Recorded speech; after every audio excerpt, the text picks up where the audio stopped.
Quelle est la nature moléculaire de l'information génétique? C'est l'intitulé de ce cours.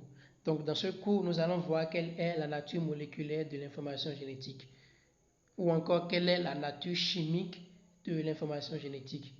Nous savons déjà que les chromosomes constituent le support physique de l'information génétique. On verra donc à travers ce cours quelle est la nature moléculaire de l'information génétique. Introduction. L'information génétique qui détermine les caractères héréditaires est localisée dans le noyau des cellules eucaryotes et est portée par les chromosomes qui sont disséminés au niveau de la chromatine.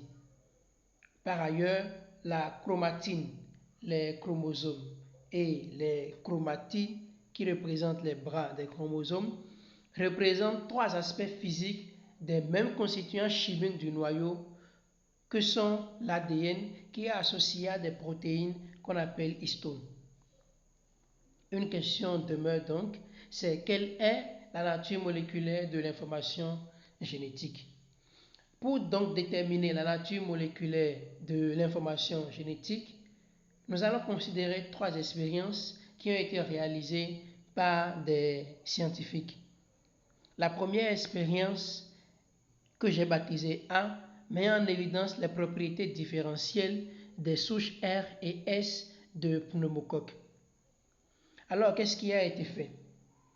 Lorsque nous considérons les bactéries de souche S, elles se différencient des bactéries de souche R par leur capsule protectrice.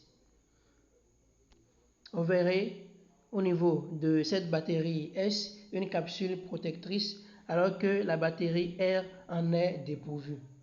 Alors, quelle est l'expérience qui a été faite? On a inoculé les bactéries de souche S à une souris. Et on a remarqué quelque temps après la mort de cette souris-là. Cette souris-là meurt de pneumonie et on peut observer dans son sang des bactéries de souche S. Par contre, l'injection ou l'inoculation de la bactérie de souche R à une souris n'entraîne pas sa mort. Donc la souris, elle ne meurt pas, elle reste vivante. Deuxième expérience, expérience B. Cette expérience montre des transformations bactériennes qui ont été réalisées par Griffith.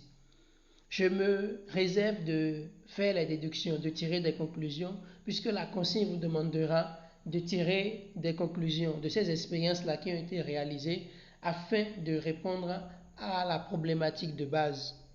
Alors, qu'est-ce que Griffith va faire? Griffith va considérer les bactéries S.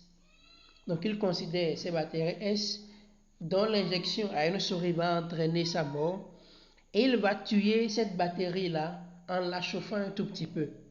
Donc, le chauffage va entraîner une mort plus ou moins des bactéries S, ce qui va faire que lorsqu'on va l'inoculer à une souris, la souris là ne mourra pas de la pneumonie. Non, la souris elle reste vivante.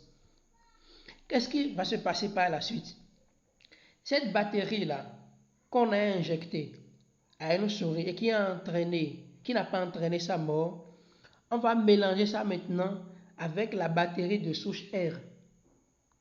Donc, il mélange ça avec les bactéries de souche R, qu'il inocule maintenant à une souris, et on remarque que cette souris-là meurt de la pneumonie.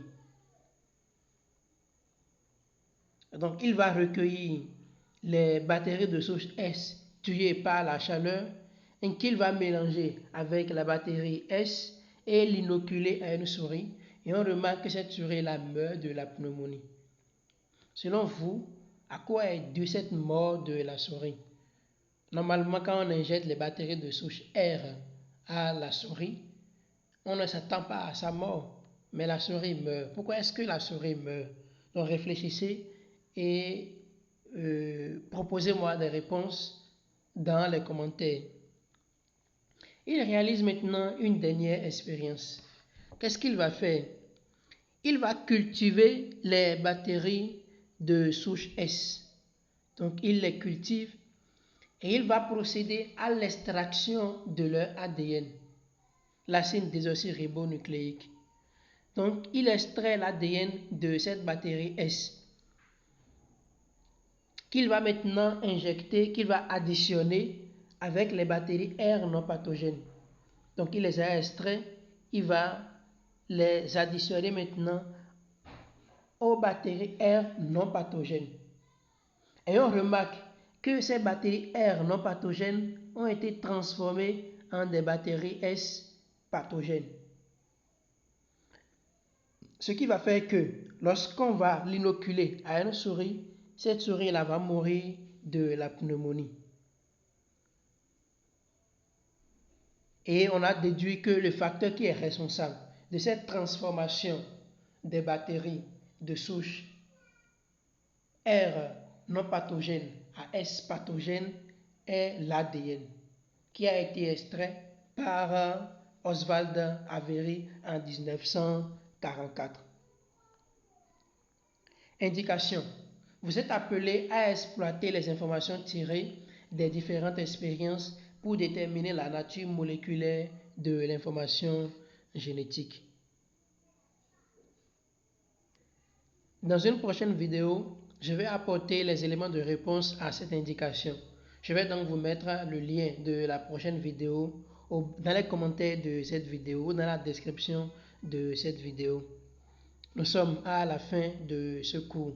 Si vous n'êtes pas encore abonné à la chaîne, je vous prie de le faire et de poser des questions en commentaire si vous en avez. C'était le professeur Adebola dans quelle est la nature moléculaire de l'information génétique. Ciao.